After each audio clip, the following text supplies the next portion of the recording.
Alright, so my LCK 2026 preseason tier list and ranking for how they would do in LCK Cup, and let's get into it. And so at number 1 we have Bro. Nah, I'm just kidding. At number 10 we have Bro. I do not think this roster looks great. Bro lost Morgan, they have 2 rookies. Gideon had a weak performance in the Nongshin team in the summer split, and Fisher isn't really that good. Plus, Teddy is not so great anymore, and that is why I decided to put Bro at 10th.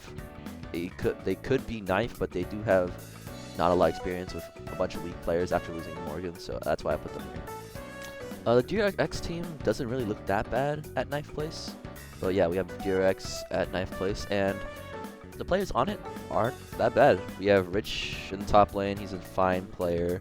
Vincenzo, he's a rookie, so I can't really know anything about him. Willer, he did fine on FearX. I think he's a good Challengers player. I think he's a Challengers player, actually. Right? Yeah. But UCal mid, I do not have the greatest faith in him. He didn't really have a good performance any year, and ever since 2023, GWoo hasn't really been looking fine. But Andil, he was on the DRX roster last year, and I think he's a fine support. I want to see more out of him, but I'll just keep DRX at 9th place for now. At 8th place, we have Kwangdong Freecs. Dudu and Pyosik had one of the worst seasons of their entire career last year. I think they went like 2-18. But yeah, this is not really a good team. Dudu and Pyosik's performance, I need to see it go up. But I think with Dom Peter and Closer coming in, this team will not be last place. I think that's Bro after they lost Morgan. But Closer, I think, is a fine mid laner. He beat notable mid laners, Vikla and Showmaker in lane in the Fries group. But I think he has he struggles with mid game. And Dom and Peter, they are world finalists, but I don't believe Dom is that great of an AD carry, as he kind of still lost them this series in T1 versus KT, or basically every series. He wasn't really winning lane. And Peter, I think Peter's a great support. After seeing his performance, I think he has the high caliber support of maybe Delight. But with this team, support is not going to be able to impact the role or impact the map that well if all their lanes are losing. And so I've decided to put DN Freecs at 8th place. So at 7th place, I was stuck between FearX and Nongshin, but I think Nongshin will be placed 7th place. I might be wrong, but Kingen has looked so weak after his Worlds win in 2022, and I just do not think he's a reliable carry top laner. I've not seen anything great about him ever since he won Worlds, and so I don't think he's a good top laner. Maybe top 6 top laner, but Sponge is the jungler. He came from DRX last year. He's a pretty weak jungler, as he struggled in the Fries group, but every time they play against FearX, he just gaps, who was it? Raptor. And yeah, I think Sponges will do fine on this team. And in the mid lane, we have Scout. I'm scared to see how Scout plays. Scout had an atrocious season last year. Maybe it was due to all those court cases with teams or something. But now that he's back in LCK, I don't know how to rank him, because I don't know if he'll be like a top mid laner or a bottom mid laner with how he's been playing recently. He was the top 5 LPL mid laner in 2024 and 2023. So I really want to see him back, but I think I can only rate him so high after seeing his performance. So I'll just keep him at number 7. We have Taeyeon in the bot lane. I have not really been impressed by him. I don't think he's a top tier AD carry, but I think he's a fine one. He had some good games against LP at the beginning of the year, but he then struggled in playoffs or the Ascendant group, where he got gapped. They got 2 lucky wins against top teams, but I just don't believe he's that good of an AD carry. But Lehens, I still think that he's the best player on this team. I think he's an amazing support, top 3. And I think Lehens can definitely elevate Taeyeon's performance, but I have to see it first before I can rate it. But I'll just keep Nongshin at 7th. Maybe they'll upset me. But they did place, what, top 5 last year, and then they lost 3 of their players, so I don't know how this team's going to go out, but let's move on to our number 6. At number 6, this might surprise a lot of you guys, but I'm going to put FearX. FearX actually isn't that bad of a team. I was hating on them, but I think they're definitely better than Nongshin. Clear as a top laner can get gapped. I've seen him get gapped, but I think he's a really good top laner. I think he can learn a lot. Raptor is also a really good jungler. He gapped, oh my gosh, he gapped, what was it? Lucid in the jungle. But most of the time he gets gapped in the jungle for 14 minutes. But this team has a really bad laning phase usually. But in the mid and late game, this team looks pretty good. With Daystar coming in as a rookie, I'm excited to see how he plays.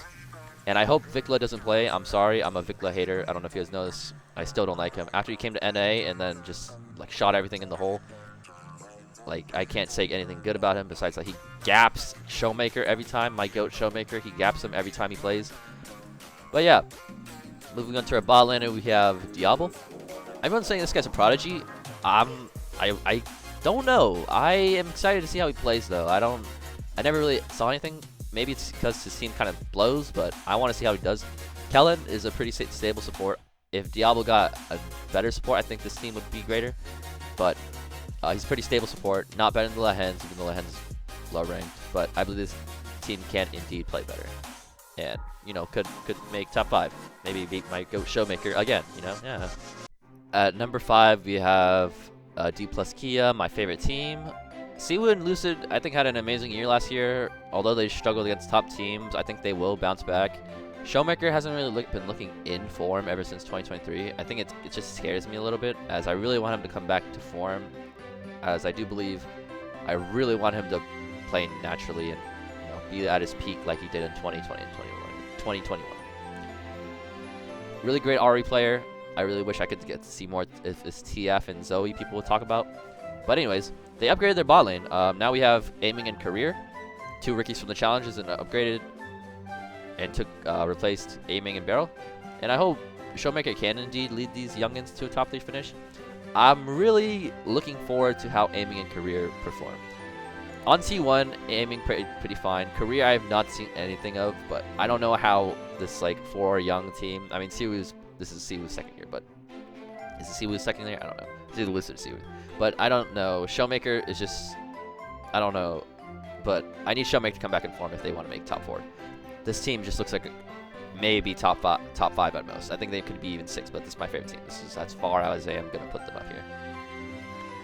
Okay, this choice really confuses me. For KT, we have 6 players. We have kept Perfect Cuz BDD. They're the best players. They had an exceptional performance last year, making the World Finals. BDD, GOAT, Cuz, great with BDD. Perfect, pretty fine. I mean, like, what? He's amazing. I think he's a great top laner. Might struggle in LCK. You know, LCK and Worlds are completely different. But they replaced Peter and Dokdom. And they've brought in Aiming, Polu, and former champion Ghost on support. This is a kind of questionable move, as I don't really like role swaps that well. Maybe they work well in LEC and LCS, but that's because they're McDonald's regions. But I just don't know. Also, I don't know who they're going to start. Is it Polu or Ghost? Because it's really questioning why they decided to call in Polu from Bro. Polu's not the greatest, I don't think. I think maybe Ghost is better, but I don't know why they would pull in Polu. But Aiming, I think Aiming is a great AD carry, even with the drama of, Aiming 15. But he's a really good AD carry player. He was on KT back in 2023 with BDD and Cuz, so this might make him feel right at home and maybe gap my favorite team, Showmaker. Oh, great. I would love that, where you just sack my team. But I'm really questioning. I put them at 4. I don't think they're greater than the top 3 because look of their players. But these guys might look good. I don't know. They might upset. The KT does the KT thing where, oh my gosh, we upset people. But let's see how they do. I'm really excited. At number 3, we have Hanwha Life. I think not Zeka. I think Zeus is an amazing top laner. But if the top lane meta is just so boring, I can't really. Top lane is just so boring. It's just tanks versus tanks. I really hope it changes. I want Gwen versus Aatrox. Gangplank versus Gwen. Give me that. Give me that. But he's an incredible team fighter from what I've seen. Definitely in the place of top 3.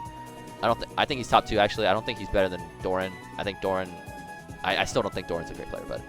Anyways, Kanavi has moved from LPL back to the LCK to replace spot for Peanut, and I'm really excited. He has a great performance on LPL every time in the regular season, but every time that he goes to internationally, he's just like, oh, sucks.